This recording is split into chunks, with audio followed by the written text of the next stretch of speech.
This lecture is about in-sample and out-of-sample errors. This is one of the most fundamental concepts that we deal with in machine learning and prediction, and so it's worth understanding the concept with a very simple example.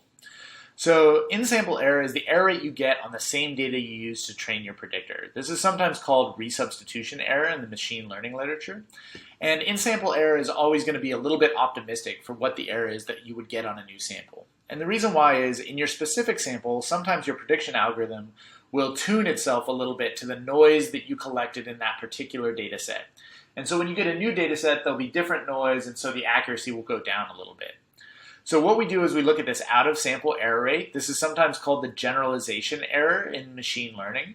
And so the idea is that once we build a model on a sample of data that we've collected, we might want to test it on a new sample, on a sample collected by a different person or at a different time, in order to be able to see what the sort of realistic expectation of how well that machine learning algorithm will perform on new data.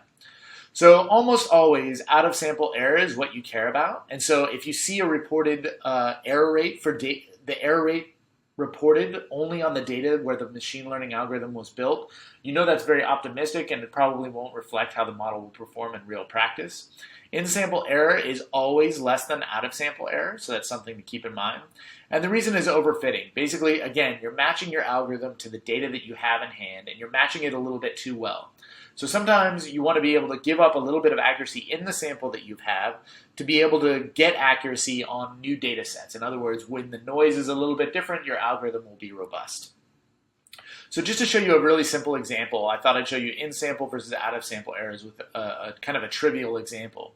So here's what I've done. I've taken this, again, I've gone to the KernLab package and I looked at the spam data set. Remember that was data set where we collected information about spam messages or messages from robots and things like that, and ham messages, messages we actually care about. And what I do is I actually take a very small sample of that spam data set. I just take 10 messages. And what I do is I basically look at whether you see a lot of capital letters. So I'm basically looking at the average number of capital letters that you observe in a particular email. And so I plotted the first 10 examples here versus their index. And so in red are all the spam messages, in black are all the ham messages. And so you can see, for example, that some of the spam messages, like this one up here, have a lot more capital letters than the ones that are ham messages. That sort of makes sense intuitively. So we might want to build a predictor based on the average number of capital letters as to whether you are a spam message or you're a ham message. So one thing that we could do is build a predictor that says if you have a lot of capitals, then you're a spam message, and if you don't, then you're a non-spam message. And here's what this rule could look like. You could say if you're above 2.7 for capital average, we're going to call you spam. And if you're below 2.40, you're classified as non-spam. And then one thing that we could do is we could actually try to train this algorithm very, very well to predict perfectly on this data set. So if we go back to this plot of the different values, you can see there's one spam message right down here in the lower right-hand corner that is a little bit lower than the highest non-spam value in terms of this capital average. So we could build a prediction algorithm that would capture that spam value as well. And so what we would do then is we would make a rule here that just picks out that one value in the training set. It says if you're between 2.4 and 2.45, you're called spam as well. And that's designed to basically make the training set accuracy perfect. And you can see if we apply this rule to the training set, we actually do get perfect accuracy. So if you're non-spam, we perfectly classify you as non-spam. And if you are spam, we perfectly classify you as spam.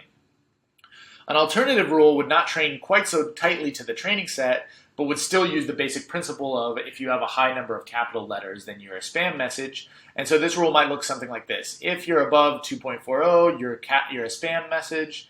If you're less than or equal to 2.40, then you're a non-spam message. So this rule on the training set would then miss that one value. In other words, you could have a prediction of non-spam for that one spam message that was just a little bit lower in our training set. So overall, this looks like in the training set that the accuracy is a little bit lower for this rule, and it's a little bit more simplistic. So then we could apply it to all the spam data. In other words, apply it to all the values, not just the values that we had in that small training set.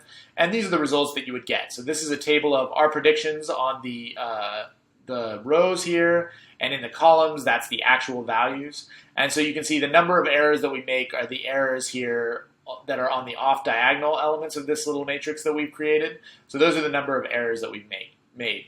And so what we can look at is we can actually look at the average number of times that we're right using our more complicated rule. So this is just the sum of the times that our prediction is equal to the actual value in the SPAM data set. And so that happens 3,366 times in this data set.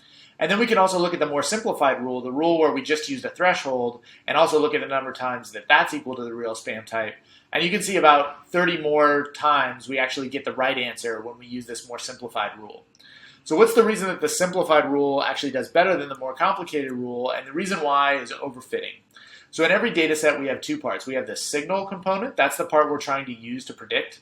And then we have noise. So that's just random variation in the data set that we get because the data are measured noisily.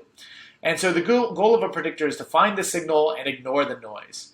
And in any small data set, you can always build a perfect in-sample predictor, just like we did with that SPAM data set. You can always carve up the prediction space in the small data set to capture every single quirk of that data set. But when you do that, you capture both the signal and the noise. So for example, in that training set, there was one SPAM value that had a slightly lower capital average than some of the non-SPAM values, but that was just because we randomly picked a data set where that was true, where that value was low.